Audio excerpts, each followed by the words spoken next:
And I showed you his testimony yesterday. He said that the smoking gun for him is that when they tested the retail bottles, they found hydrazine in that.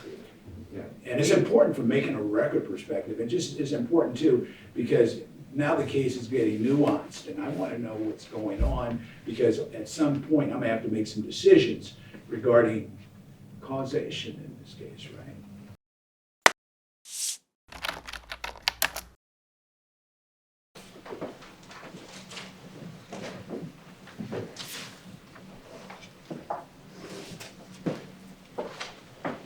Mr. Odou, good afternoon, sir. Good afternoon, Your Honor.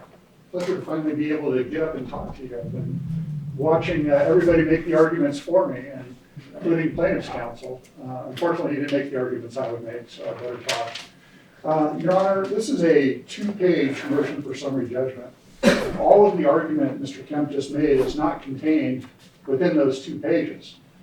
He has strayed far afield from the argument that he made in his 2-page summary judgment motion. In fact, he's showing you quotes outside of the summary judgment motion taken out of context. As set forth in their summary judgment motion, Dr. Goldsmith is an epidemiologist. He's not providing a medical causation opinion in this case, and that is the key issue. There are numerous experts in this case, not just for Real Water, but for the other defendants who will be providing those opinions. Plaintiff goes on to point out that the other defendants have opposed this motion, and clearly they have, because this is a strict liability case. And this is a strict liability case where medical causation is the issue. In fact, Dr. Goldsmith was asked about medical causation, and he said he was providing general epidemiological opinions and had no plaintiff-specific opinions. Dr. Goldsmith in his deposition, I'm assuming, that's the first important thing to note, I'm assuming that hydrazine contamination played a role there, but they really should be looked at, from my perspective, separately. I don't know if every single patient or plaintiff consumed that. I don't know how much. Whether or not the plaintiffs consumed water containing hydrazine and how much is the subject of other experts' opinions that will be offered at trial. I also note, Your Honor, that Mr. Belsky, they're asking for summary judgment as to all of the plaintiffs. And Mr. Belsky wasn't even part of the outbreak. Mr. Belsky claims injuries from 2019. So clearly summary judgment as to, quote unquote, the outbreak plaintiffs, whatever that's supposed to mean, is inapplicable. Now, as to Kathleen Ryerson, Dr. Alsina has given, let's say, Real Water expert, has given an alternative explanation as to her injuries. In fact, he's given an alternative explanation as to Yvonne Arnone as well. So, Your Honor, going back to the 4 corners of the motion for summary judgment, the motion for summary judgment was very specific. It was summary judgment for all plaintiffs based on this epidemiological opinion. The opinions of the medical doctors as to alternate causation should go before the jury and should result in this motion being denied. I know the other defendants have a lot more to add, but it's pretty simple. And I just want to be clear, am I missing something? Because I do see plaintiff's initial motion, which was a couple pages, and your opposition's a couple pages. Exactly, Your Honor. It's a simple issue. He's not offering opinions as to medical causation. There are others that are offering those opinions, and there will be competent evidence for the jury to consider. It's a classic question of fact, and they confined their motion to just Dr. Goldsmith, and now they would like to obviously expand it and start arguing other things. In fact, they confined their motion to a specific out-of-context quote taken from Dr. Goldsmith. We provided the context of that quote in our reply, which in and of itself was enough to raise a tribal issue material fact, which is he's not offering a medical causation opinion, Your Honor. That's all I have, Your Honor. Thank you. As I alluded to, it's a strict liability case. I'm sure the other defendants would like to weigh in.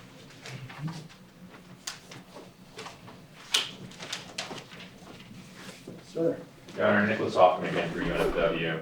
I'll try not to repeat what Mr. Odou said, but we do completely agree with him that there was no testimony from Dr. Goldsmith about specific causation. In fact, he repeatedly said that. And to give a little bit more context, since I was at the deposition, Mr. Kemp obviously went first, and he's read you a bunch of quotes. For instance, the one that he read you from the reply was on page 51. And that's the one where Dr. Goldsmith allegedly says, something about a group of the outbreak and a group of plaintiffs in this case. That's page 51. Afterwards, defendants had an opportunity to depose Dr. Goldsmith, and Dr. Goldsmith testified repeatedly that he actually thought the plaintiffs, quote unquote, in the case were the outbreak individuals identified by the Southern Nevada Health District. So he thought the plaintiffs in this case, before Your Honor, were some of the 21 probable cases that the health departments found, including the 5 children who were airlifted. He was actually shocked to learn that only one of the individuals out of the 7 before Your Honor was a quote unquote outbreak case according to the public health officials. So I have a couple quotes that I do want to show Your Honor. John, would you pull up the first one? So the first one, and these all come straight from our opposition. This is on page 3 of our opposition. The first one is Dr. Goldsmith, and Wait, slow down, I'm following you. And again, you'll notice that this is page 87. So again, that's after page 51 that Mr. Kemp showed you about the quote unquote plaintiffs. And we asked Dr. Goldsmith, after I'd explained that 6 out of the 7 individuals in this case were not actually outbreak patients, I asked him, so your report and the opinions that we're discussing here today were based on the assumption that all of the plaintiffs in the Gallagher case were actual, probable, or suspect cases identified by the health agency. And his answer was, that's right. And again, during this deposition, you've talked about an individual plaintiff who was an adult who was identified in August of 2020, but that person was, as I understand it, was not part of the original group of 5 subject patients because that person was not a child aged 7 months to 5 years. In terms of those patients you just referenced, so the 5 initial children that were transported to Utah, and then that adult in August 2020, you were not aware prior to today that none of those individuals are part of this Gallagher case. True? And he said, answer, that's correct. He testified repeatedly that he didn't understand, and in fact, when he was using the term plaintiffs before, he thought that he was talking about the 5 kids that were airlifted. So John, if you go to the next one. Just to make it absolutely clear, I asked him about 2 of the individuals in this case that Mr. Kemp was arguing on behalf of. So first I asked him about Keith Haley. So question, so if I said that there's a plaintiff in this case called Keith Haley, who is neither a probable nor suspect case identified by the public health officials, and who alleges he had some sort of liver injury well prior to August 2020, do you have any opinions in your report that relate to that specific individual? His answer was no. Let's go to the next one. The next one is for Richard Belsky, another one of the individuals that Mr. Kemp is bringing his motion on behalf of. Question, so there's another individual in this lawsuit named Richard Belsky. He was not a probable nor a suspect case identified by the public health officials, and in fact was never reviewed by the public health officials, and he claims that he incurred liver injuries well prior to August 2020 as well. Do any of the opinions in your expert report in this case relate to an individual like that? Answer again was no.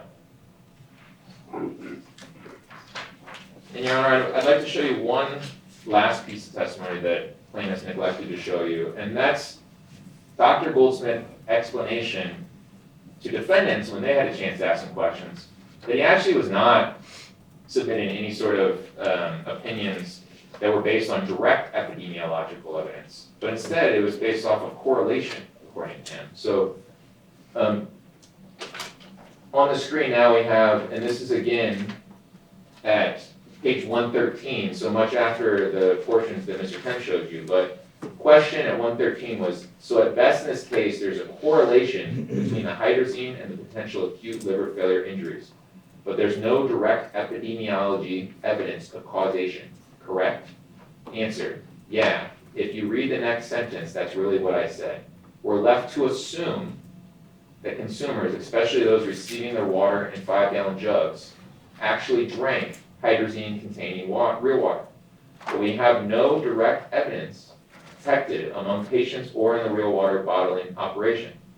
So, and then I go on to say, because the real water managers mix the concentrate that contain the hydrazine, The company may therefore bear the responsibility for plaintiff's liver injuries. That's what I said. He's referring to his report. Question. So I just want to be very clear. So based off the evidence that you currently have, you do not intend to go to trial and claim that there is direct evidence, direct epidemiology evidence of causation, correct? Answer, that's correct.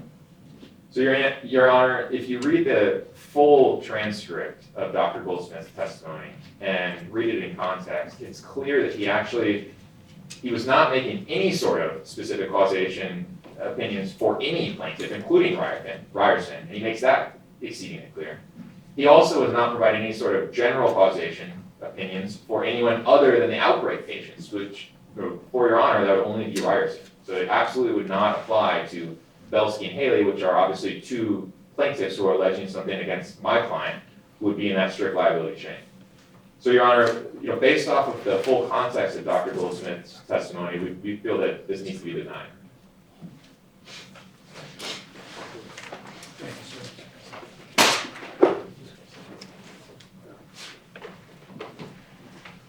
Your Honor, Rob Robbins from Milwaukee.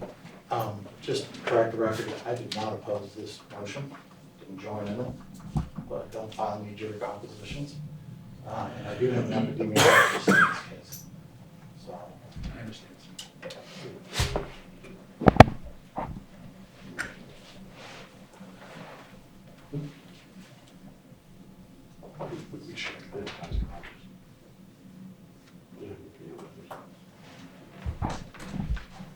Mr. Kemp? Can I have that back to 7 plaintiffs?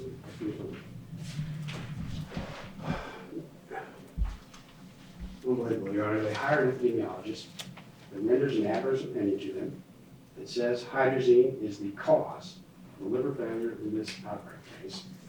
And now they say, Judge, forget this opinion. We were just kidding. It doesn't mean anything. Why did they hire this guy? They hired this guy to study the epidemiology of this outbreak and determine what the cause was to a reasonable degree of epidemiological certainty. That's what he said. And we asked him, who does this opinion apply to? Both the outbreak and the group of plaintiffs in the case. True, Mr. Hoffman got me to back off a little bit on Belsky. But as Mr. Odou admitted, he didn't back off on people that were in the fall of 2020 grouping, which is Ryerson, Ortiz, Arnone, and you. The Now, other three, Ryerson's in this case, right? yeah, Ryerson's in this case. So if it applies to anything, it's got to apply to Ryerson. I mean, he says it applies to the outbreak patients. Ryerson's an outbreak patients, and now it doesn't apply. It's got to apply to Ryerson, Your Honor. And that would be a more intelligent argument than what we've heard today, that, okay, it doesn't apply to anything, because he doesn't know what he's talking about, or outbreak doesn't include everybody else, or when he said group of plaintiffs, he must have meant someone else, because he was, couldn't read the caption and see who the real plaintiffs were in the case. That is not what he said. He said he didn't have direct epidemiology evidence, and what Mr. Hoffman got him to say would be direct epidemiology evidence is you test the bottles of water for the case-specific plaintiffs. That's what he would consider to be direct epidemiology evidence. We don't have that in this case, Your Honor. We don't have that for any plaintiff. And yet he comes in and he says, let's have the first one again, Shane. He says that it's his opinion, right there, it's his opinion that, that's Santa Maria. This is the defense toxicologist, who we're just showing didn't give any contrary testimony at this point.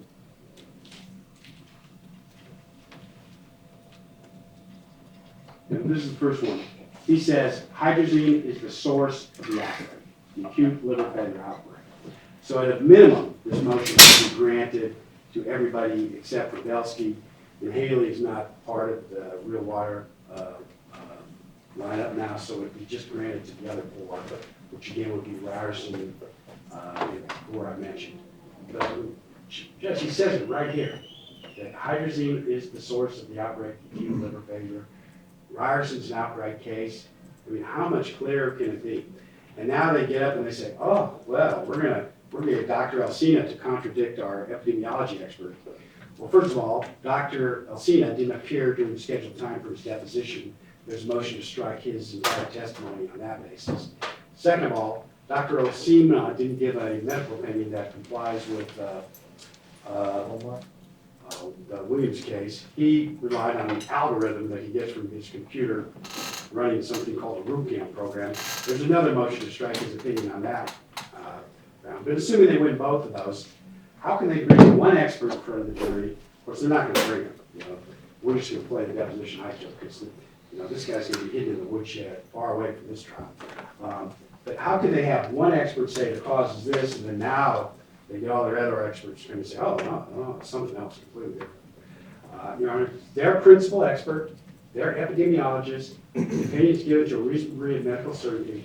It applies to the outbreak cases. Even if you cut Belsky out of it, and I've already said Haley's not included, even if you cut those two out of it, the motion should be granted as to the other five. Is there anything else I'm missing? Just want to make sure.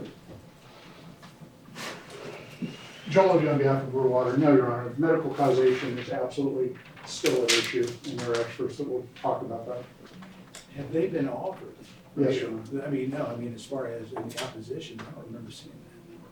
Your Honor, we noted that this motion, this two-page motion, was relying 100% on the epidemiology. And we noted in our opposition that there are medical experts who are providing medical causation opinions, in particular as Kathleen Ryerson and also as Yvonne Hernandez. And so this motion should be denied. And what are those opinions? The opinions are, in the case of Ms. Unknown, that the anesthesia played a role in her illness and made her sick. And the opinions in the case of Kathleen But Ryerson, is that an independent alternative causation? yes, Your Honor, it is set forth in a report. So she's From a saying, medical she's saying that the sole proximate cause of whatever liver ailments this person's suffering is due to anesthesia? Is that what she's saying? That the symptoms a person was experiencing, the vomiting, the nausea, and that sort of thing was due to the anesthesia in the case of Yvonne Hernandez, yes. In the case of Kathleen Ryerson, she had an infection and Dr. Alsina opined that was the cause of death. The infection was the cause of death. Yes, Your Honor. Judge, here's the opposition. None of this is in the opposition. Yeah, I mean, that's what I'm. But that's my point. Dr. Alsina's name is not in the opposition. The so-called anesthesiology expert I've never heard of is not in the opposition. And it wasn't in their motion, Your Honor. They took a motion that's 2 pages long and only cited the epidemiologist and left out all this other information, and now in their reply and in their argument before the court, they want to go beyond the 4 corners of those 2 pages and go off on all these other issues. Our point was, in our opposition, we pointed out they were taking Dr. Goldsmith out of context, and we provided the court with the full context, which raises a triable issue of material fact. Now they want to go beyond the 4 corners and make additional arguments. We are making additional responses. Take a look at their opposition. None of Dr. Alsina's not cited. This other expert's not cited. There's not even a generic reference to alternative causation opinion from other defense experts.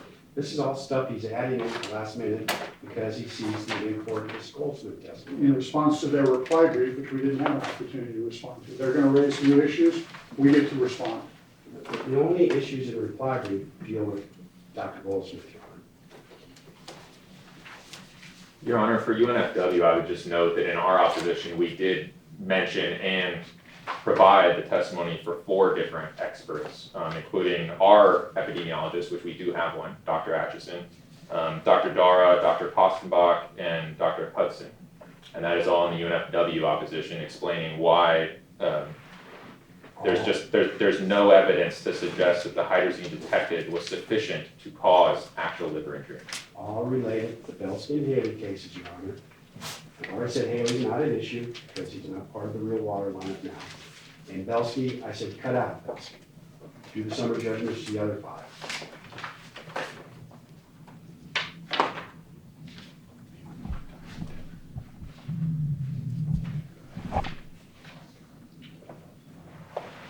So, for the record, Mr. Kemp, you're not moving as it relates to plaintiffs Haley and Belsky? That's correct, Your Honor.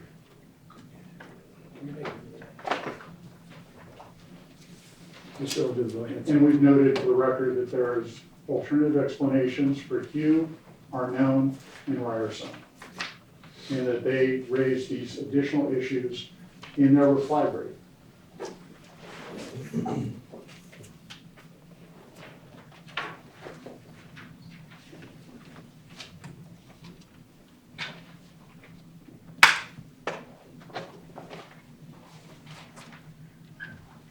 And specifically, what were those additional issues?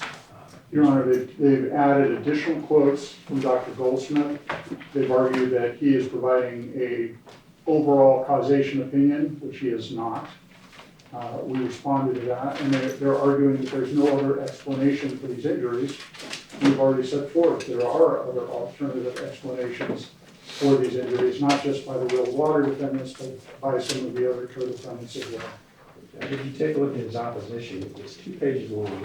Oh, sure. He doesn't mention the word alternative causation.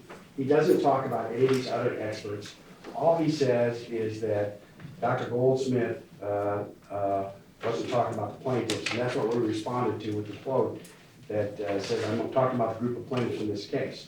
That's what they responded to, okay? Now they want to argue about alternative causation. The time to do that was in this opposition, because then we could have thrashed out this Alcina problem, or whoever this other expert, this anesthesiology expert, I've never even heard that that's an alternative cause until today. They didn't raise any of this in the opposition. How can they raise it now? We did raise it, page 4, lines 20 to 22. In fact, none of the evidence cited by plaintiffs in support of their motion provides any medical causation evidence as to the specific plaintiffs, and therefore an issue of material fact that medical causation exists. Where does that say Alcina, Your Honor? Where does it cite this anesthesiology test? Because they have this expert report, and they know he is disclosed as a medical expert in this case. I wish we had gone a little bit more detail on that. What about the issue as it pertains to, someone raised the issue of specific causation. I've never heard that term of art. I understand medical causation, more cicada, right? I get Yeah, that. Judge, you remember in the hepatitis case, we had, you remember? I remember the case. Dr. Lavis? Yeah. Dr. Lavis was the epidemiologist from the Southern Valley Health District at the time. He came in, he gave the testimony. General causation testimony applied to all the cases. I mean, that would have been enough to win the case. We did supplement it with Dr. Diatelis, he was the anesthesiology expert. Okay, so we looked at the specific bottles in the case. But the general causation was done by an epidemiologist, and an epidemiologist alone in that case. So I don't know where they get this, that I have to prove general, case-specific, how many experts do they think we have to call? Their expert, their epidemiologist conceded at deposition that hydrazine was the cause of this outbreak to a reasonable degree of epidemiological certainty. That means something. That means something that they should be bound by. Mr. Odou, you have any? Yes, Your Honor. His opinion is what his opinion is. The issue still is medical causation. They've asked for summary judgment on causation. They've got to prove medical causation, not epidemiological theory that, was hydrazine possible that it caused the outbreak? He can see, yeah. He has no specific opinions about any specific plaintiff because Dr. Goldsmith didn't specifically review any plaintiff medical records. He can't provide medical causation, and that's what they're seeking in this motion. It wasn't a theory. It wasn't possible. He said to a reasonable degree. No, I get that. I'm looking at it from this perspective. I just wish the points of authorities would have gone a little bit more detail on what the positions are. So you're saying that epidemiological causation is not enough? We're saying there has to be medical causation in this case, and that's where the dispute's going to come in. There's no dispute that hydrazine is found. I mean, that's a fact we've been dancing all over for the last 8 hours. The issue is, did the plaintiffs ingest the hydrazine? Did it cause their injuries? Or is there a different explanation? That's an issue for the jury. Well, it depends. It depends. What I mean by that is, it depends on the state of the evidence. We can all agree. Yeah. But, I want Mr. Kemp to show the court something that's very important. For some reason, it's been skipped. Shane, put on the report This the is page the I expert showed you. report, Your Honor. This is Mr. Goldsmith. This is his expert report, where he says they're all liable because they use concentrate.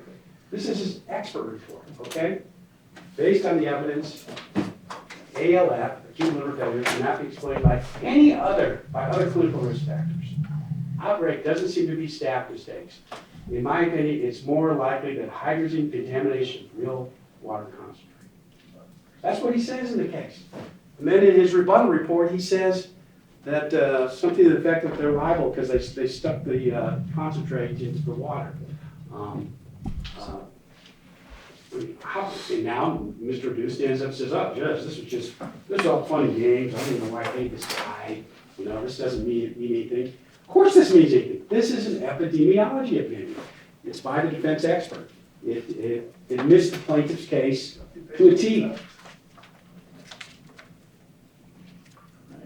Medical causation is still in dispute, Your Honor.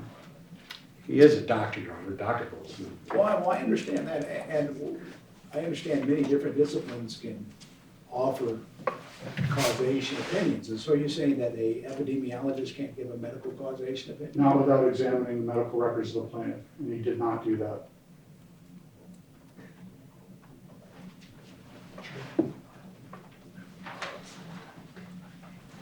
Your Honor, the other thing that was clear in Dr. Goldsmith's testimony was that he hadn't reviewed any consumption records either. So I mean, even if hydrazine hypothetically could cause a liver injury, he had no evidence whatsoever on how much real water these individuals consumed, if it was enough, if it was toxic. He had no sort of information that was specific to any of these individuals. And in fact, what they just showed again was what Dr. Goldsmith explained extensively during the defendant's question of him, was that he thought that those individuals he's referencing were the outbreak individuals from the health agencies, not the 6 out of the 7 here. Which Ryerson is an outbreak case, so they should at least concede that. But Your Honor, think about another case, okay? Think about a common automobile accident where the defendants have 2 different doctors to dispute that the automobile caused some kind of injury. One doctor admits it, the other doctor contests it. They're done. If the defense doctor is qualified and he admits causation, they're done. They can't come in and say, "Judge, I have conflicting doctors. I can create a summary judgment among myself because there's an issue of opinion among myself." Once they have a doctor that admits the causation theory of plaintiff, they're done. And that's why this motion should be granted. Not so at all, Your Honor. The doctor is not a party of the case, it's not a party admission.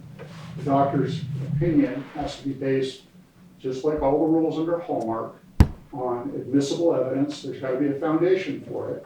And what they're trying to use this opinion for, there is no foundation because this doctor didn't review the medical records. That's the critical fault in their analysis. Without reviewing the medical records, you can't offer a medical causation opinion, nor was he offering a medical causation opinion. Judge, this is their expert. They can't make a Well, I understand foundation that. objection I to their understand. own expert. And where's the distinction? The distinction is any expert opinion has to qualify under Hallmark for the purpose it's being offered. He was not offering a medical opinion, therefore we didn't have him review the medical records. Plaintiff didn't have him review the medical records to conduct his deposition, and for them to say, "Oh, I took a trial deposition," maybe in your mind you did, but you didn't qualify him as a medical doctor to render a medical opinion that you are now trying to use as the basis of summary judgment motions. Without looking at the medical records of any plaintiff, he can't provide, nor was he retained to provide, such a medical causation opinion.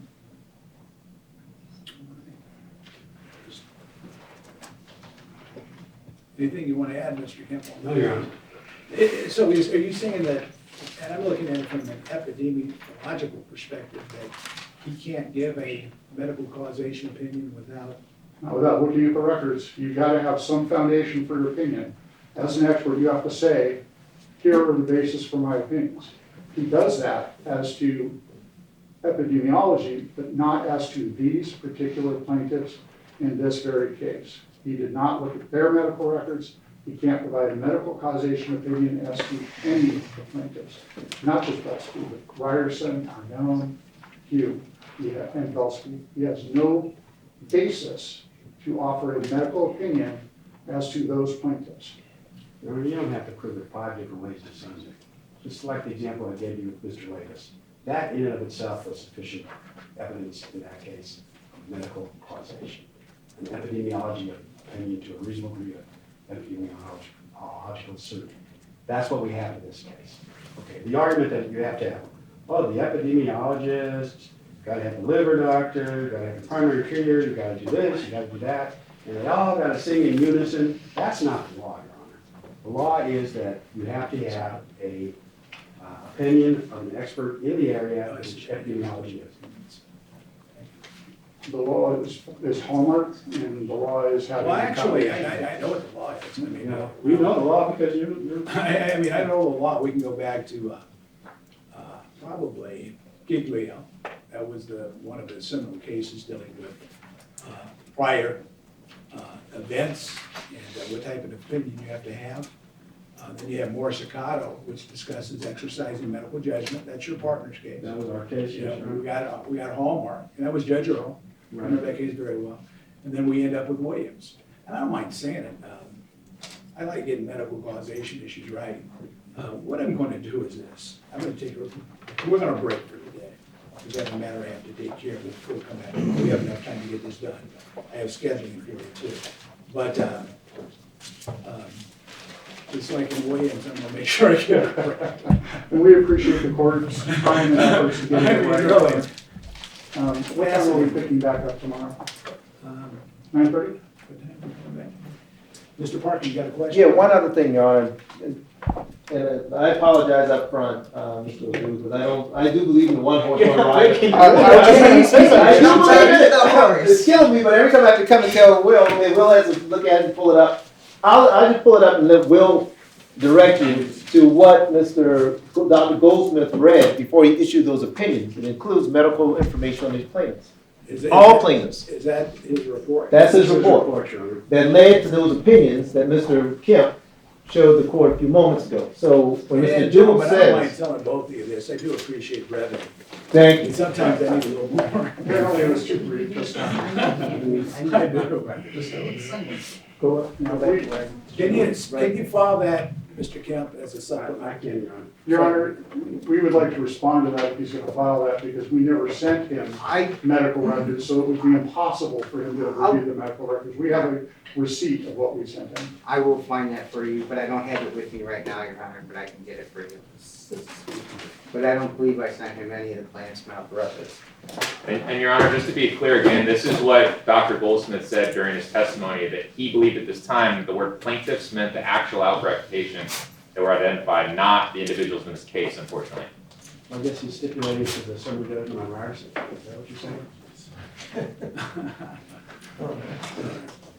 You got that? Anyway, what time will you come back? Is 9:30 fine for tomorrow? Yes, sir. Yes, sir. Yes, sir. This room, Your Honor? For now. Yes, Your Honor. I think next week we'll hopefully be up. Where's that? 15th floor? 15 days ago. That's what. Thank you, Your Honor. Thank you. All rise. Department 16 now session, tomorrow, 2 minutes presiding.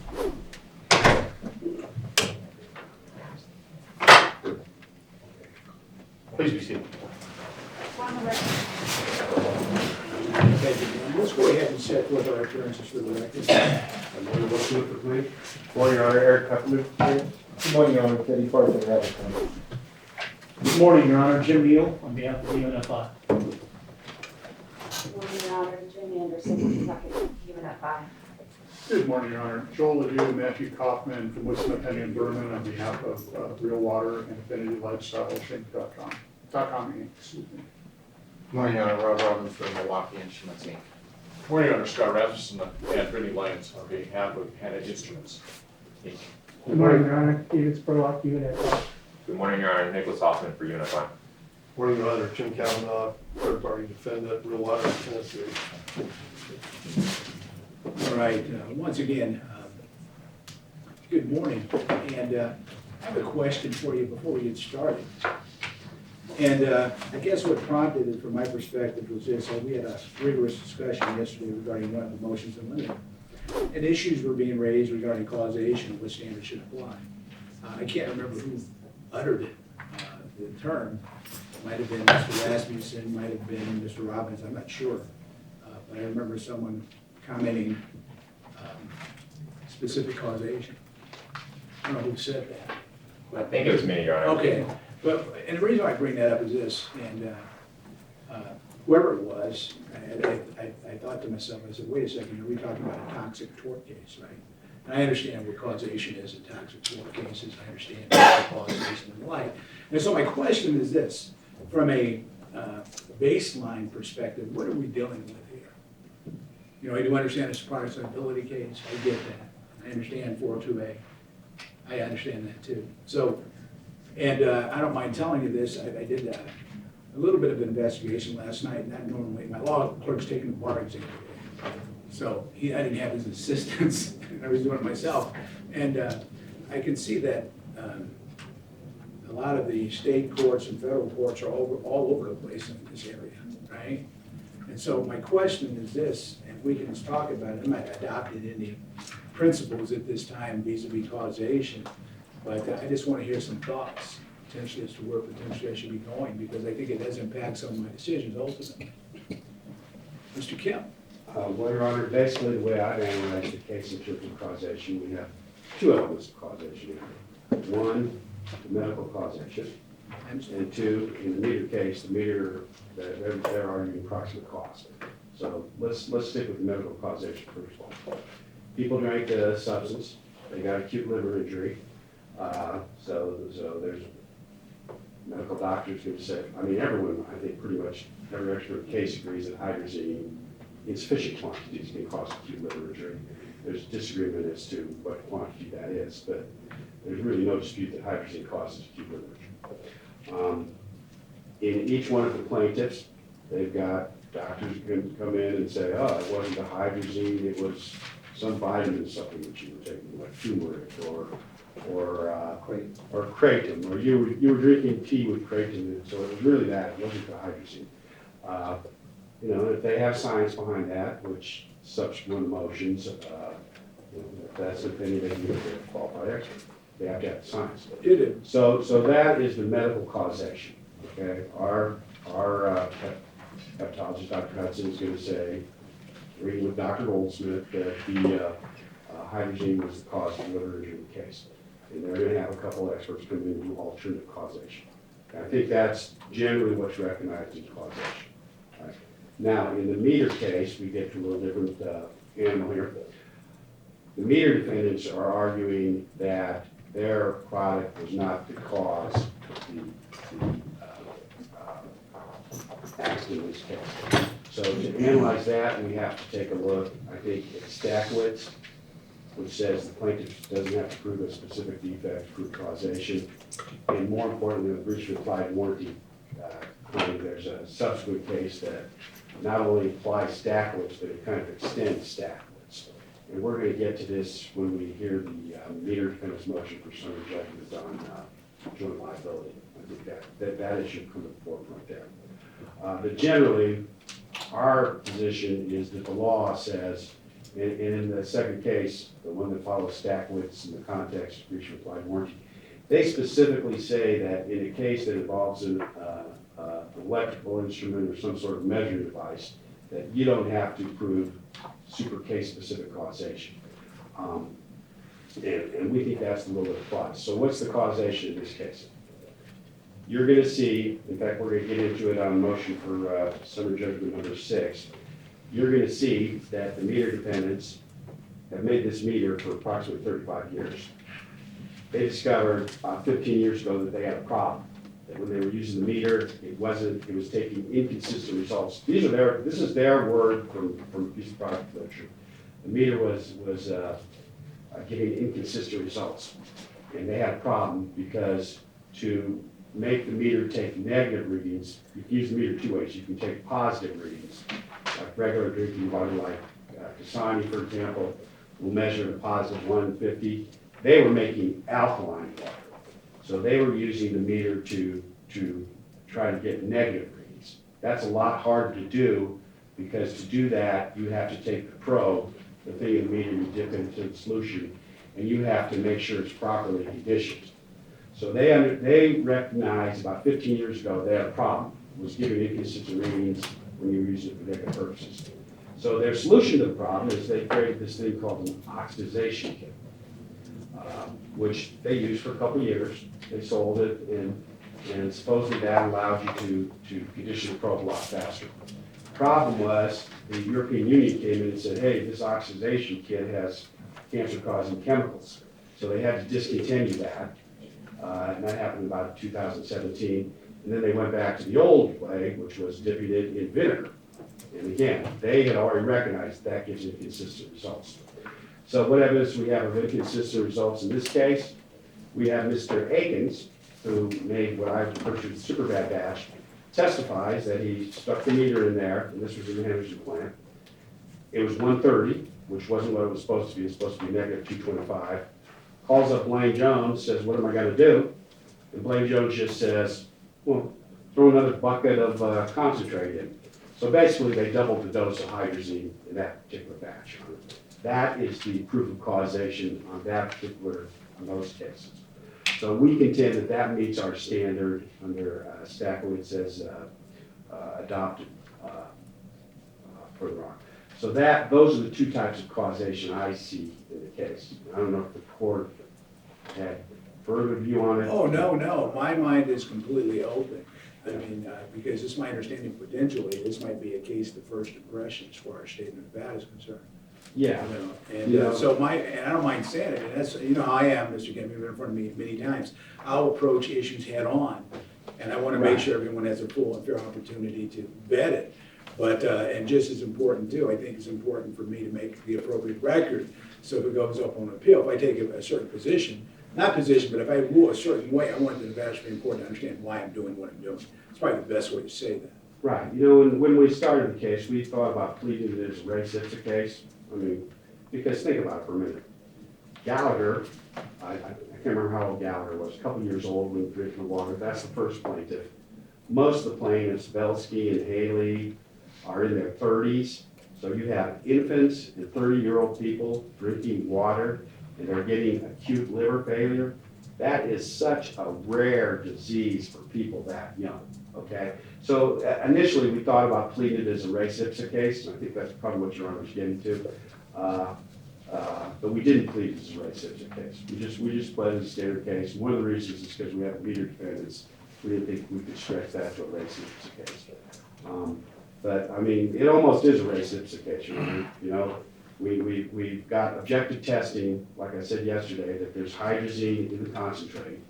In the exact same concentrate, I'm gonna go through this in summary judgment 6. The exact same concentrate is used in both the 5-gallon jugs and the retail box. And I mean the exact same concentrate. They stored it in 300-gallon containers. They subdivided it into 5-gallon when they made it. It is the exact same stuff used to make both types of products. FDA came in, like I said yesterday, they tested 3 samples. They found hydrazine in all 3 samples. UNFI did testing. They found hydrazine in 6 out of their 7 bottles, and they couldn't exclude the 7th one. So it's almost a res ipsa. Maybe it is a res ipsa. For the infants, it's definitely a res ipsa case. You know, I don't know how they can argue with a straight face that Gallagher, who drank the real water, and same thing with the other 5 kids that rushed to the hospital for acute liver failure and liver transplant. You know, they can't say Gallagher is, it's drinking alcohol, so it's potentially alcoholic, like they're saying in the U case, because 20 years ago he drank alcohol in college. You know, that's their defense in the U case. They can't say that in Gallagher. So Gallagher really is kind of a res ipsa case in my mind, but we haven't pledged that way.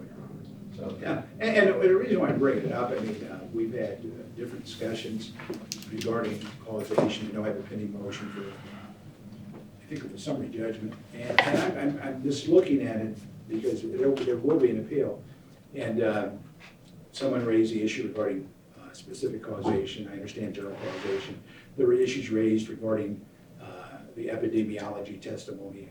It is what it is, and I mean, and they testify all the time in these types of cases. Right. And just as important too, many times if you go and look at doctors that testify on issues regarding causation, and this is my impression, just been doing a lot of reading last night, many times they'll rely upon epidemiological studies to do that. They give the opinion, right? Right. So they go back to them. So, but I'm looking at it from this perspective. I mean, does medical causation, does that fall into the specific causation Yeah, bucket? epidemiology falls into the medical causation.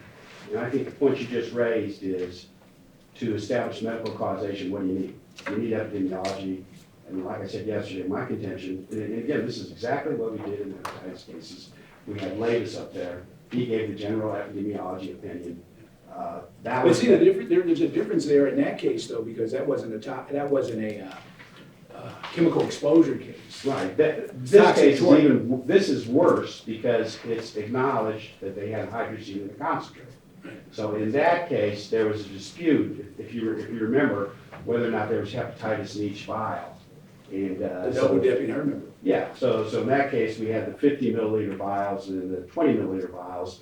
And so the argument was that they weren't double dipping in the 20s, they were just doing the 50s. So there were some different causation issues in that case. And I don't know how much you remember the case, but if you remember, we went back and got the vial logs, and we proved that 50 milliliter vials were used on the preceding hepatitis victim, and that was part of the causation proof in that case. So this case, in my mind, is a lot more of a res ipsa case, where you have the defendant, well, I don't want to say they admit, but you have the undisputed FDA testing, 3 different concentrate samples that find hydrogen in all.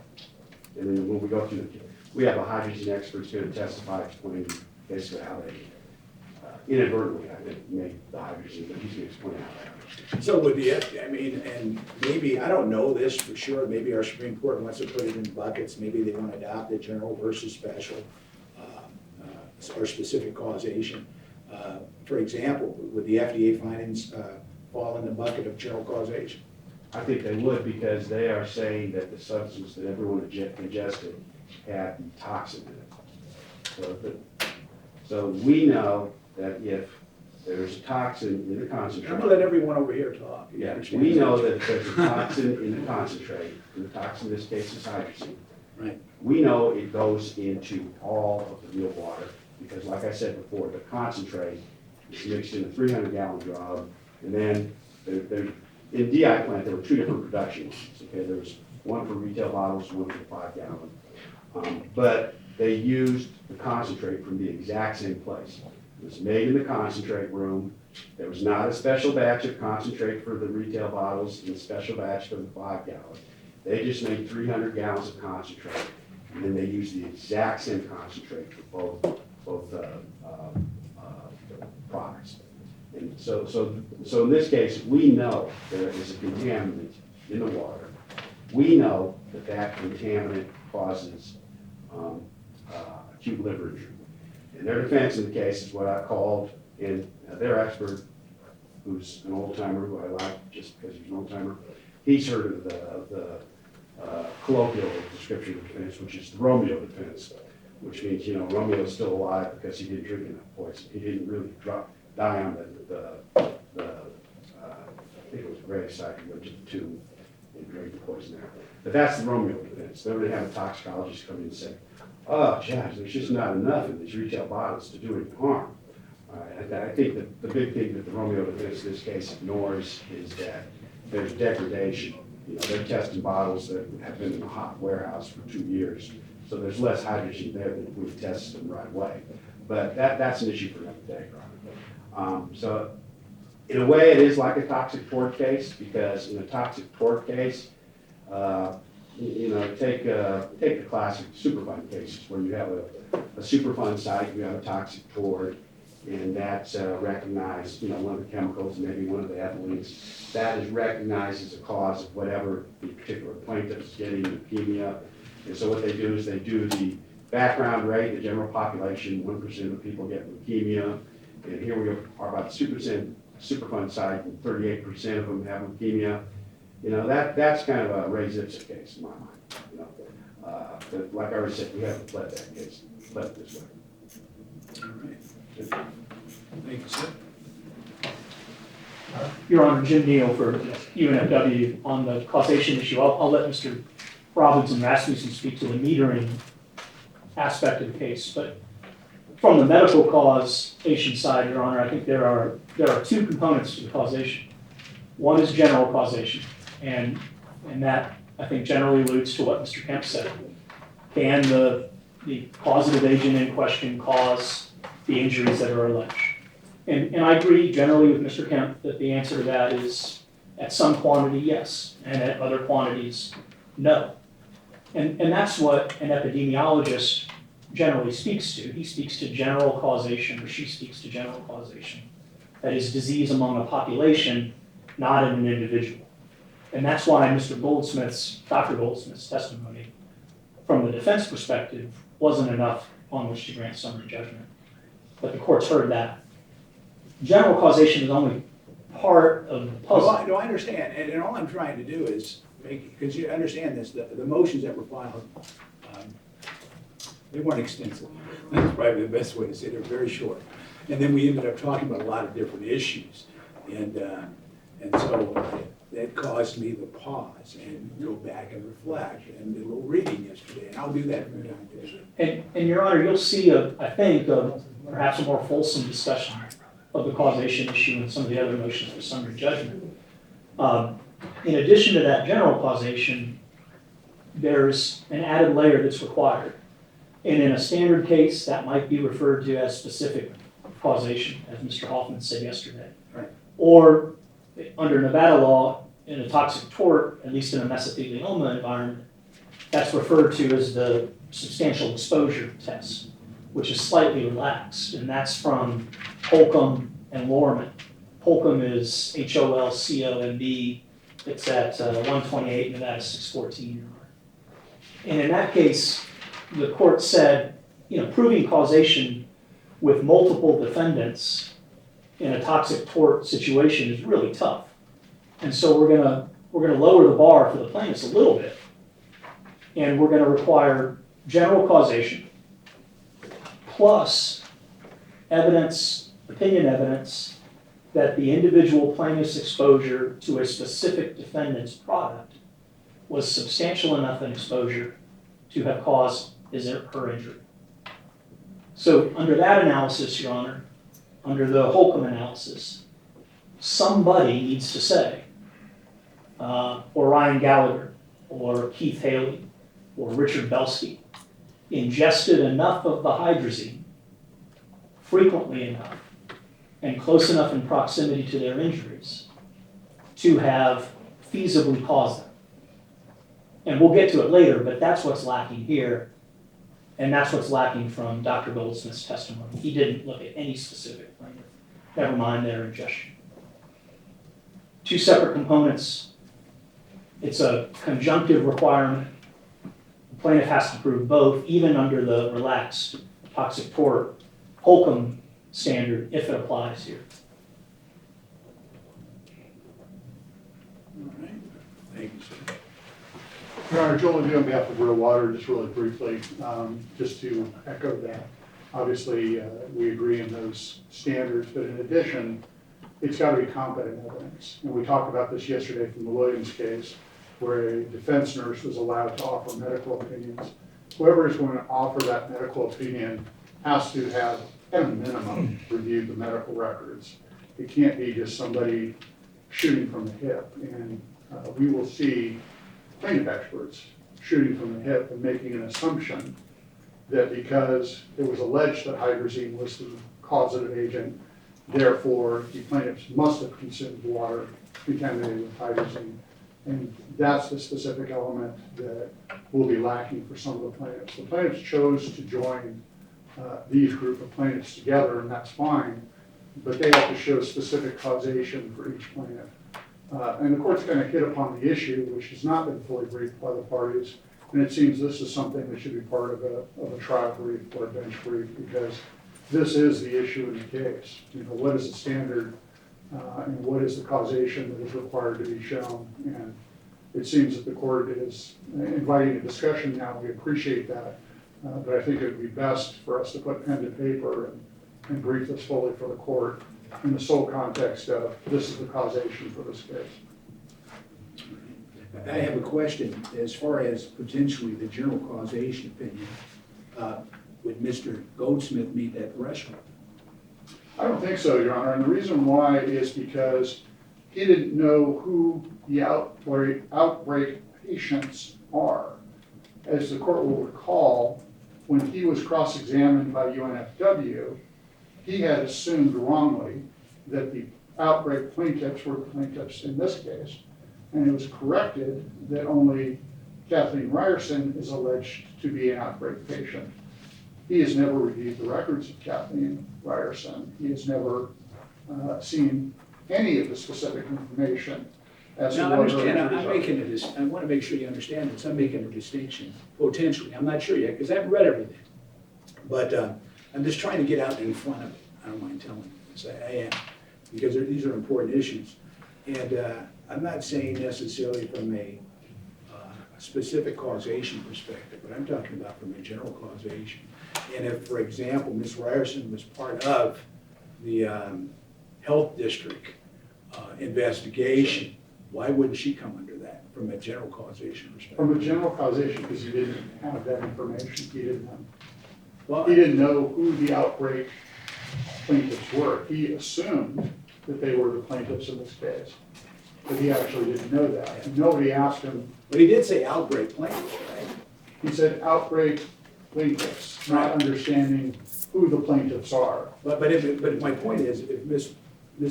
Ryerson, Yeah, Ms. Ryerson, if she was an outbreak plaintiff, why wouldn't she come under that?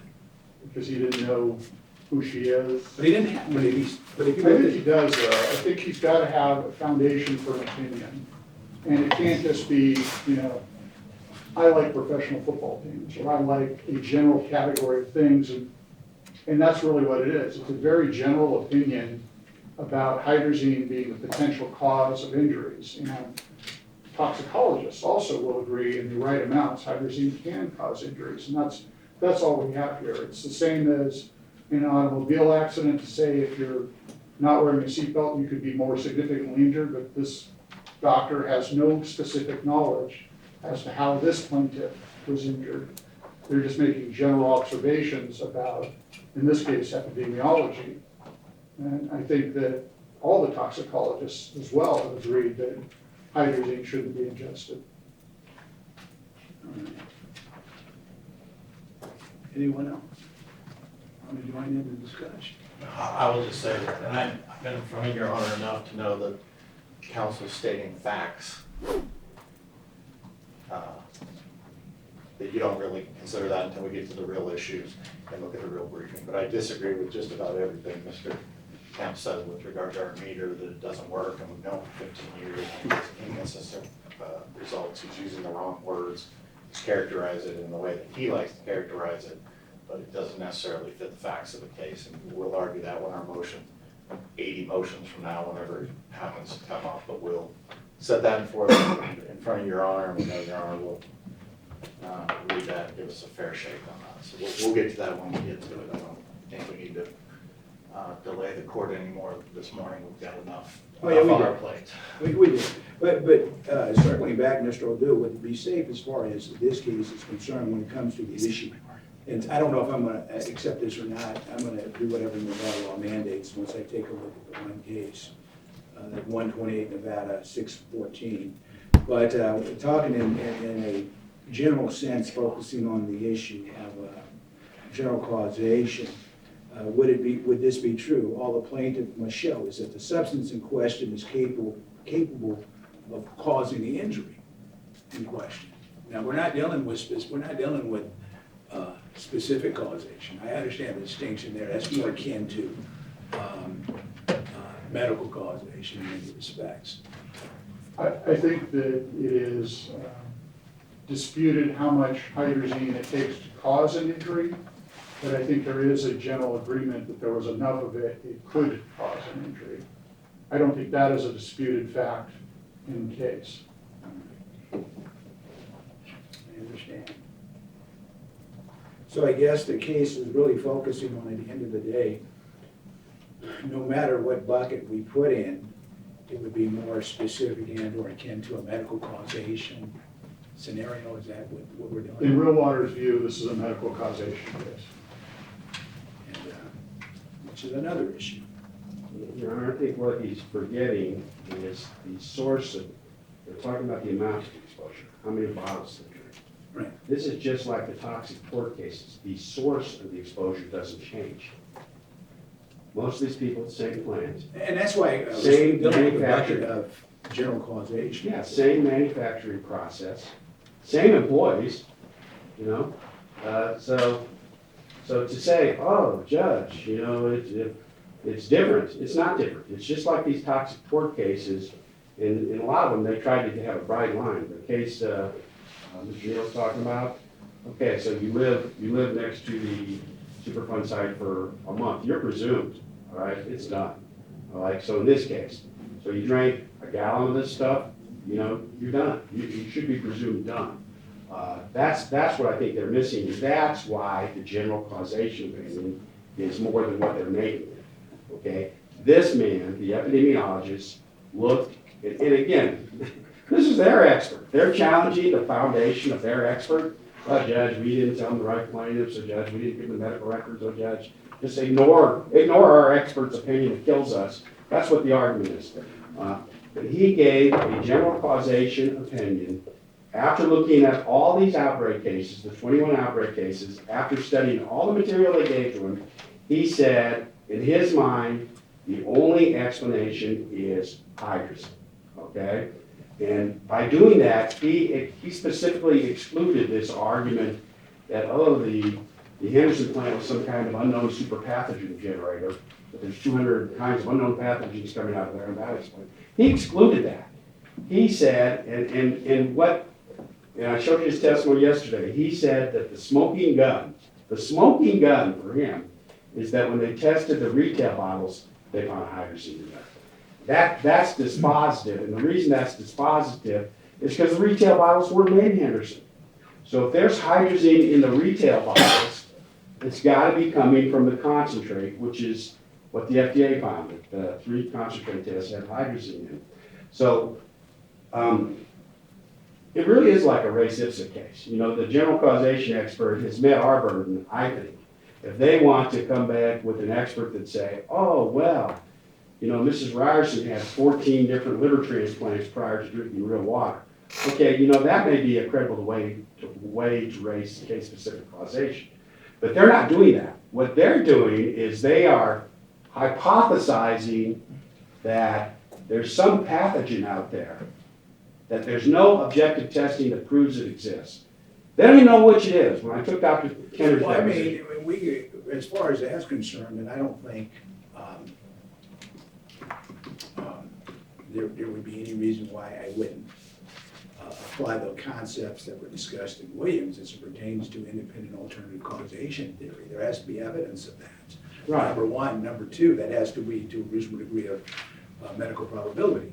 And even if you go down the line of plausibility theory, right? And I know what plausibility theory is, this is my case, right? You have to accept plaintiff's causation, and then if you offer up another alternative form of causation, there still has to be evidence to support that, right? It has to be Right. plausible. It just doesn't have to be to a reasonable degree of medical probability. yeah, you just can't say, oh, theoretically there could have been a pathogen there. You have to have some proof of the pathogen. You gotta have proof. They have no proof. So I because mean, they you know, have, guys, you gotta have proof. I don't mind saying that. I mean, when it comes to, Williams is clear in that regard, right? We can Yes, it all- is. Yeah, we can agree. And I'd like to respond to I wasn't quite done. I wanted to. Hey, does everyone understand this? I'm gonna give, Mr. Odou, you've been in front of me as many as any lawyer in this courtroom, right? You know how I work. And I'm gonna give you a chance to say Thank you, what Your you Honor. appreciate. You know that. I And, do. I assumed he was. From that the old correct. construction defect days, all you guys know that I let you speak. Yeah. And it's important from making a record perspective. It just is important too, because now the case is getting nuanced, and I want to know what's going on, because at some point, I'm gonna have to make some decisions regarding causation in this case, right? I'm gonna have to make decisions in that regard. But go ahead, Mr. Kemp. He said that in the Williams opinion, the defendant nurse was allowed to give a medical causation opinion. That was the whole point of the appeal. You struck Nurse Hamburg's opinion, and Judge Delaney was allowing this nurse to give a medical opinion. All right, that is just wrong, and that was one of the primary issues in the Williams case. in terms of the standard. I don't mind saying this, that was such a no-brainer for me. I was trying to figure out why that was even being litigated. Going all the way back to Perez versus Las Vegas Medical Center and all those cases from the 80s. I mean, you know, we know what medical causation is. And I have theories on that because I read the Williams case in detail, and it was Hardesty said, well, we can't have a bright line, you know, because he cited some case out of Tennessee because there was a nurse practitioner there that could give medical causation opinions. But what he didn't do is he didn't go back and read the statute, because nurse practitioners can exercise medical judgment under the supervision of a doctor. It's a matter of law. So Maybe Your Honor, before Mr. Parker. So I think where we're leaving it is his experts given a general causation opinion. It applies to all plaintiffs because all of them drink real water. Once you drink real water, you are drinking the hydrous. Okay, you are drinking the hydrous. The manufacturing process is the same, the employees are the same, the equipment is the same, there's no difference, okay? You know, for them to argue, oh, there's some difference now, you know? And so what their fallback is, oh, when they moved it to Henderson, they forgot to hook up this light, and so now there's no light hooked up, and so there's 200 unknown pathogens. We have no proof of that. We have no proof of even one of them, but that must have been it, because it could have been hydrogen. So it all comes back to the same thing, Your Honor. Once the expert has given the opinion that the hydrazine is the more likely cause, that's it, unless they have something, unless they have proof of something, and they don't have proof of anything. Your Honor, I'm gonna be a lot quicker in addressing the question. I'll let everybody give their opinion, man. Go ahead, because this is. Mine is not Derek, you want to chime No, in I too? mean, their argument, and place, No worries. I'm gonna let everyone make a record, because this is a very, very important issue. And in this case, it is. And I'm gonna drill down deep. And I even thought about issues regarding proximate cause, substantial factor, but for, all that stuff I thought about in my review last night. I just want to tell everybody that. And my mind's open. In a general sense, data follows proximate cause. I don't mind telling you that. And that's probably what I'll do. But my mind is open. Mr. Parker, you got the floor, sir. Thank We'll you, come Your back Honor. to Mr. Odou. You asked Mr. Odou whether or not Dr. Goldsmith's opinion would meet the requirement of general causation. Correct. And Mr. Odou gave his position, made his points, but instead of me offering you my opinion, I decided to go back to Dr. Goldsmith's report, because the answer is in the report. And, Your Honor, you'll see all of these documents throughout the time between now and the time this trial is over. You will have seen all these documents, but the court doesn't have the benefit of all these documents now. And so the first paragraph, last sentence, can you put that on the screen, Shane? Let's take a look at what Dr. Goldsmith says as opposed to what Mr. Odou said. And I'm gonna approach only because I'm wearing glasses. So, and Judge, it says, specifically, my report will consider personal exposure to or intake of, can you stretch this out a little bit, Shane? Maria's gonna take care of us. There should be a W at the end of that sentence. There we go. Thank you. Related to the assessment of general causation, not specific, but general causation in the case of several plaintiffs who have filed lawsuits against Real Water and other defendants. He addresses whether or not he's giving a general causation opinion in his report, first paragraph. That's what he was paid to do. I can't imagine why Mr. Odou would have paid for this expert not to provide a causation opinion. And in this case, a general causation opinion.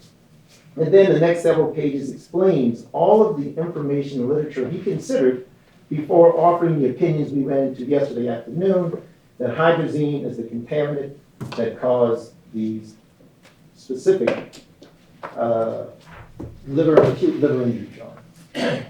That's it, and he addressed it with all plaintiffs. He didn't differentiate between the plaintiffs in this case and the plaintiffs in any other cases. He just said plaintiffs in this case and all of the outbreak cases. That's what he says at the end of this report. So when Mr. Dool was asked that very pointed question, which I thought was very insightful to the court, he simply did not answer the question because he did not either remember or didn't want to inform the court of the opinion offered by his doctor.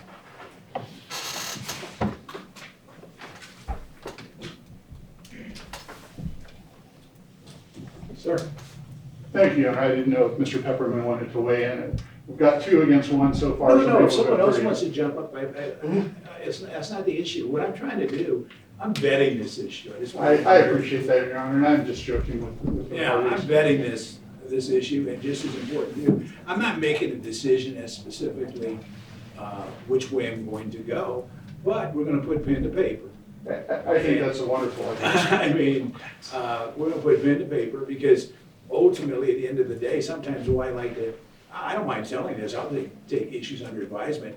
I know I'm gonna rule, but I wanna put pen to paper to explain my ruling, vis-a-vis a minute order. And I do that a lot, because I'm not sure that, I wanna make sure the reviewing court understands why I do what I do. I appreciate that, Your Honor, and you know, it's unfortunate that the plaintiffs didn't put pen to paper, because if we go back to the 4 corners of their motion for summary judgment, their argument is between lines 17 and 27. 10 lines of legal analysis, yet we've had argument, I don't know how long we argued yesterday, for an hour or so, we've had argument today, all outside the 4 corners of their motion for summary judgment. And I think the court has hit upon the fact that the motion was lacking, and it's their burden to show there's no issue of material fact in dispute. And I think the argument that we've had has been over some very material facts and some very material law that was not cited in their motion. And for that reason, the motion should be denied. And understand this, I wasn't starting to re-argue a motion. I was trying to have, I guess, lay a foundation for the legal framework we'll be working from. That's probably the best way to I say it. agree, Your Honor, and I think a supplemental brief as to causation from the parties is important. And the reason why I think it's important is because the things that have been said are not accurate. In particular, you know, I understand the plaintiffs would like to argue for me, but those are not the arguments that we have made on behalf of rural water. Specifically, you heard Mr. Kemp say, hydrazine is in the water is always made the same, everybody can drink the water, that's it. That's incorrect. The plaintiffs in this very case, the Gallaghers, whom we have reached a settlement with, testified that after Orion Gallagher was released from the hospital, he went home and continued to have his formula made from real water, the same 5-gallon real water that is allegedly always defective. So it's not proven that that all the water is bad, that everybody who drank the water got sick. We have an issue, or had an issue in the Orion Gallagher case of specific causation, of medical causation. That case resolved. We have other plaintiffs who are still in this case, who after they became ill went and consumed additional real water without adverse effects. We have plaintiffs who went back and consumed real water and claimed they did have adverse effects. And so my point, Your Honor, is it's a mixed jumble of facts. There is no one size fits all for these plaintiffs. And that's why it's important that we look on a plaintiff by plaintiff basis. What is the testimony? What are the facts? What is the causation? And ultimately, the jury will determine the liability. Okay. And here's kind of my point. I'm coming back full circle now to listen to what you're saying.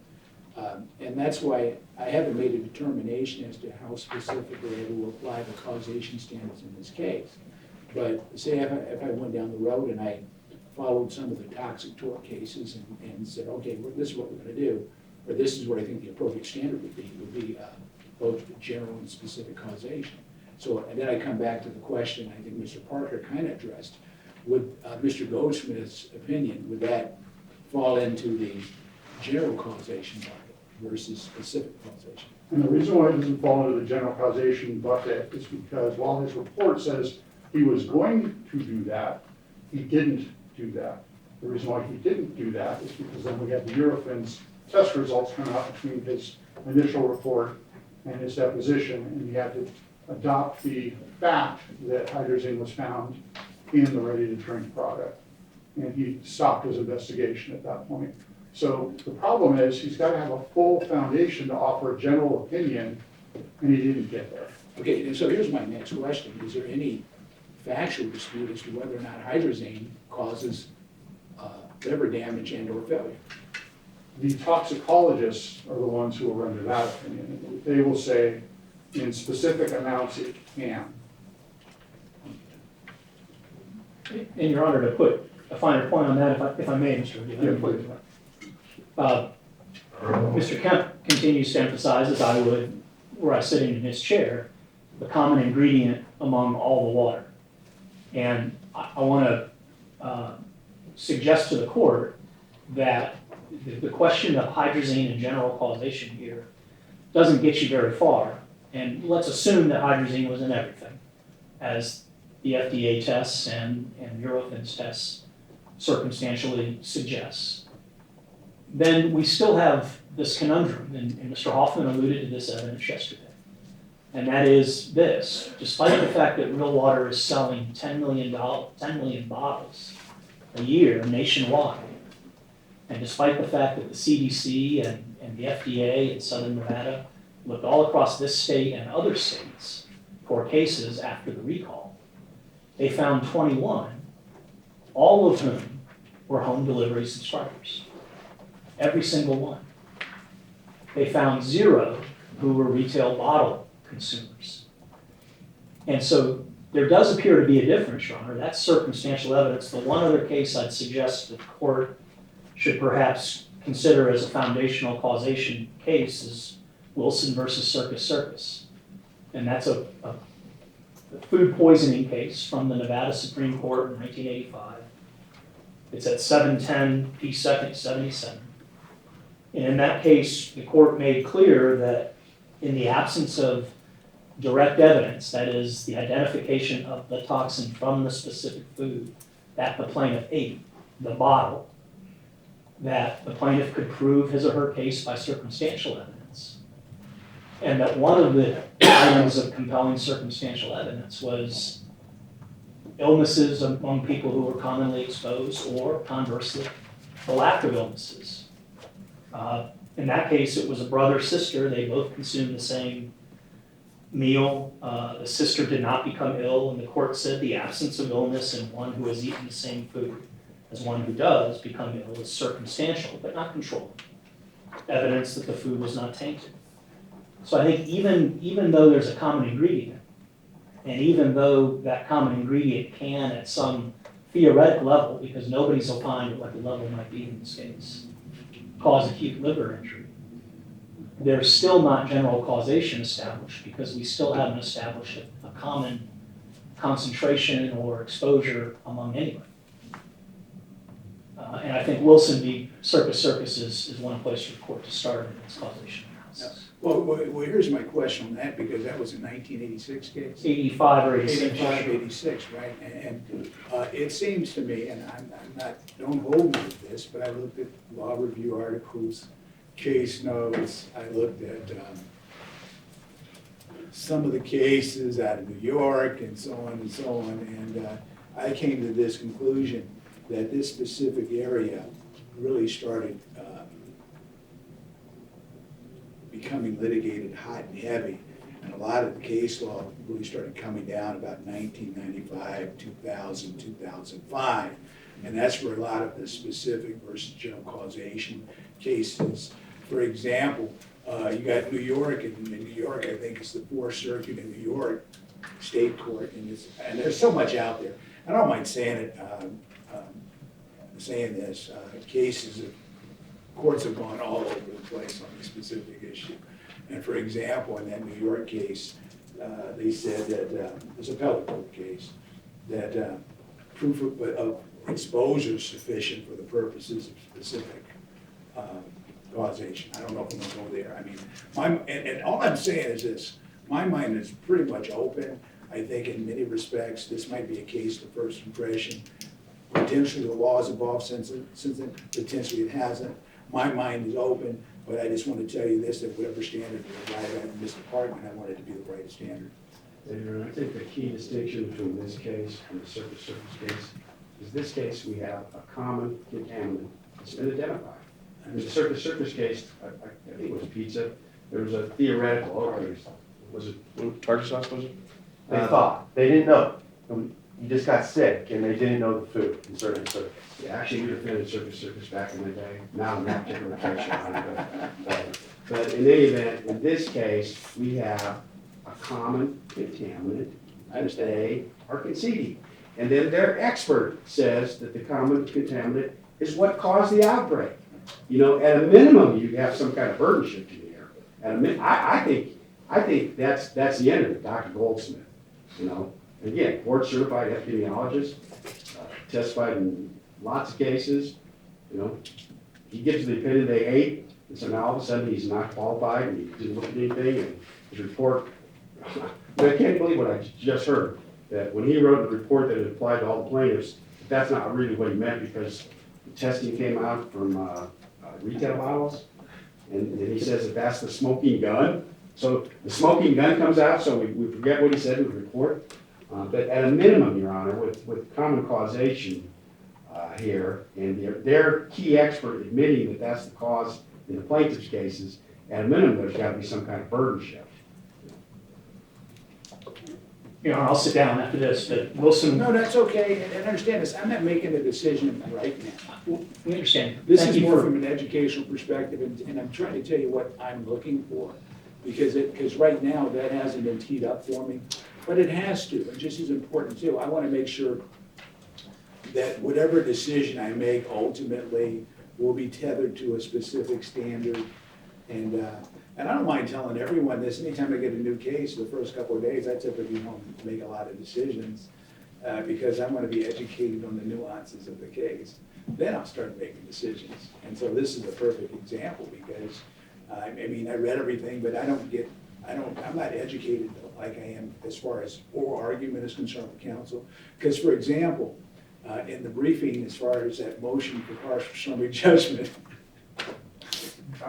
there wasn't a lot there for me, but instantly I recognized that there are going to be some significant legal issues in this case I have to address. I get it, you know, and I don't mind making tough decisions, I don't, but I want to make sure that when I make that decision, that hopefully I'm on solid ground. That's kind of how I see that. I just do, because I never try to fly by the seat of my pants. I don't.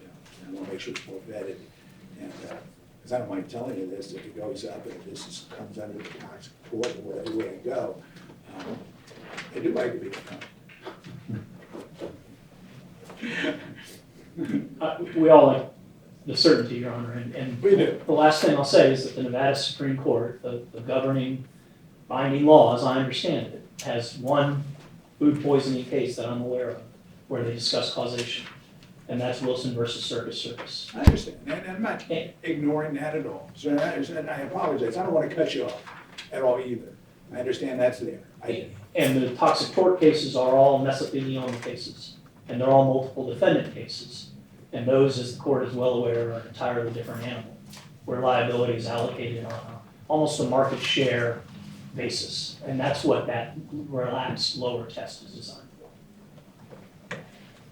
And just to conclude, Your Honor, I don't know how we're going to leave this today if the court. Well, I'm not going to make a decision today on this at all. No, I appreciate that. What I'm doing is, I'm teeing it up, right? I mean, I'm going to need some guidance from everyone on this specific issue before I make an ultimate decision. And because, for example, you might cite specific cases, and I'll go back to the cases. And then if I make a decision, I can tell you why. I can't tell you why now I would make a decision because I'm not there yet. And since no case law at all was included in the summary judgment motion, is the court in need of supplemental briefing, or is the court going to do its own I'm gonna analysis? go, no, you gotta understand this, I try not to do my own analysis, because that's not my job. See, I'm doing my job right now and telling you what I think some of the potential issues are going to be, and it's your job to convince me what the law is and which way to go. You know, because I don't think I ever go back and I'll pull a case and say, oh, this is on point, I'm gonna do this. I'm not an advocate. It's up to you to present the law. Now, if you present something I don't think is firm, I'll tell you. Right? Or I might have some questions on, I'll do that. Because I mean, I've actually gone back and I'm going back doing a re-review, and I'll ask for supplemental points of authorities on a specific issue that I don't think the lawyers clearly articulated. And the reason why I'll do that from time to time is I want to make sure whatever issue goes up on appeal, the Supreme Court understands precisely what the issue is. That's what So how can we help the court and supplemental? I'll tell you, I'll tell you, well, not right now, but Mr. Rasmussen, sir. This really was my question as well, that Mr. Odou was just asking, is that you haven't heard a lot from neither defendants, and I wanted to know what the court's preference was. We got to that, we got a little bit from Mr. Kemp, which I also disagree with, but we need to know that, understand, this hydrazine questions that are out here is not really in my world. And so I kind of need to know whether or not you want it, but we're not even to our motions yet. We're not even close to them. So when do we, and maybe what you're saying is I don't need to ask for supplemental briefing now, but we may need to down in the future. You will. What are you saying to us? What do you think? You know, the more you talk about it, I think I'm going to need some guidance. Sooner than better. Okay. What form would you like that? What form would you like that in? This issue was raised in the Goldsmith motion for summary judgment. So what I would suggest is maybe each entity that's a party to that motion, because everybody's not a party to that motion. If each entity that's a party to that motion, be allowed to file a supplemental brief due maybe Tuesday, 5 pages, I would suggest. The other, Focused on the issues raised in that motion. the other suggestion I'd make, Your Honor, is that the court, it's more fully briefed, and the plaintiffs have taken a position on the toxic port in their response to UNFW's motions for summary judgment and motions to exclude Dr. Hudson. I think it is very well briefed there, and so Your Honor, it's an issue that obviously affects more than just the Gallagher and Goldsmith parties, and while I'm grateful for Mr. Kemp trying to spare us some work, I think we'd like to be part of that discussion. I agree. They're just trying to run from the Goldsmith testimony by running to another motion. That's what they're trying to do. They've got an epidemiologist that gave a causation opinion that all the plaintiffs in this case got acute liver injury from real water, and that's what they're trying to run from, Your Honor. So if they want supplemental briefing on that issue, fine. But to say we should run to some other motion that really doesn't address the issues you've raised. Well, and this is important, and I don't mind saying this, as far as the other motions concerned, maybe there's sufficient briefing. I don't know. You know. No, that motion doesn't discuss this race ipsa issue. It doesn't really talk about Dr. Goldsmith. It talks about. It has nothing to do with Dr. Goldsmith, but it does address the Holcomb case and the applicable standards from that case, in the sense that, yeah, general causation, you're absolutely right. Is the hydrazine capable of causing liver failure? Yes, there's no dispute. They did not dispute that in the reply to those motions. There's no question about that, Your Honor. And number two, they cite to the Holcomb case as an applicable standard. Yes, that case involved, it was an asbestos mesothelioma case, but the issue in that case was the plaintiff was exposed years earlier to multiple different products from multiple different defendants as part of his job. And the district court, in strict liability claim for the mesothelioma caused by asbestos, dismissed a bunch of the defendants and said, no, you didn't prove that this caused your mesothelioma. The Supreme Court, on the majority of the, I think it might have been directed verdicts, reversed and said, no, look, you got to prove exposure to the product. You don't have to prove the exact amount. You just have to prove exposure to the product containing asbestos. No amount. You can't go back 30 years or 5 years and test something that no longer exists. And that the decision, the evidence was the testimony of the plaintiff in that case. Yes, I worked here. I was exposed to these products. That was it. The testimony of the plaintiff combined with evidence that the defendants made products with asbestos in it. it was impossible to say, how often were you around it? How often were you there? How many days? How many hours? It was just a general evidence of sufficient enough exposure to allow the medical experts to say, yes, you were exposed to this, asbestos causes mesothelioma, that's it, you're done. That's their causation case. That's what we have here. We have evidence of a product containing hydrazine that causes liver failure and evidence of exposure. And that's what Dr. Goldsmith looked at. Are these people exposed to the product? Yes. Does it cause liver failure? Yes. I can't say that there's anything more likely than rocket fuel that these people were drinking that caused it. Causation. That's it. That's the standard. That's the evidence.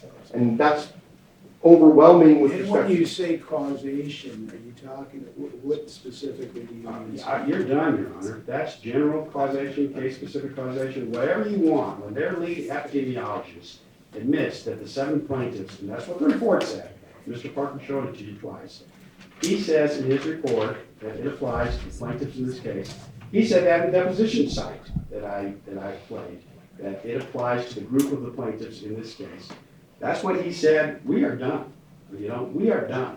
Especially where you've got this hokey-pokey defense theory where they haven't found any pathogens. There's no objective testing. Stand up and tell me any objective testing that anyone's done that's identified any substance other than hydrazine that was involved in this case. None. No testing by anybody at any time. It's all theory. They theorize that, oh, there's 200 pathogens that could possibly cause acute liver injury. We don't have any proof of any of them, yet we're going to come into court and go like this and try to confuse the jury. But you can't do that under Williams, you know. That is what their defense is in this case. When we start getting to the Williams motion, you know, maybe we should advance the Dr. Tanner motion to exclude, because that's actually what he says in the deposition. I give the guy credit. I say, Dr. Tanner, so you're saying it could have been, but you don't know? He goes, yeah, that's what I'm saying. Okay, that is the defense they want to put on in this case. This is what we do. I don't want to have unnecessary work. As many, I'm not going to put an artificial page limit. But any, Mr. Odou, any objection to blind briefing on this issue? No objection to supplemental briefing. None of this was in the motion, so I just. No, Your Honor. I'd like to at least Tuesday, if we can get there. No, well, it's not going to be overnight. Okay. I mean, I don't want. If need be, we will do that. Yeah, I don't want your associates to have a hard time or hard night, because they ultimately many times get strapped with that obligation, right? And I do understand you have to review it. So today's what? Tuesday. We can make Monday, Your Honor, just as long as we have the weekend there. No, why not just a week? Close Tuesday. this Friday. Is that good? Supplemental, what standard I should apply, why, so on and so on. And just to be clear, Your Honor, are we just briefing the law, or are we gonna brief all these other Well, facts? you know, or the facts that are helpful? The law, and of course, facts that are helpful, it's important, I just can't, but I just want to know what standard I'm using. I'm wondering how I should look at this case. For example, Mr. Kemp says, okay, general causation is enough in the case. Do you need specific, that type of stuff. Okay, thank you very much, Your Honor. We appreciate the, taking the time with the parties. Judge, did you say you wanted a page limit, or you did not? No page limit. Well, the standard limits, at least the standard limit should apply. Oh, 30? Yeah, no, we're not going to do that. So How about this? 100 pages? No. How about 15? Yeah, 15%. How's that? That's sufficient. That's fine. Last time we were too brief, so this time we will try and be just right. Exactly. Okay. That's good. So, what's up next?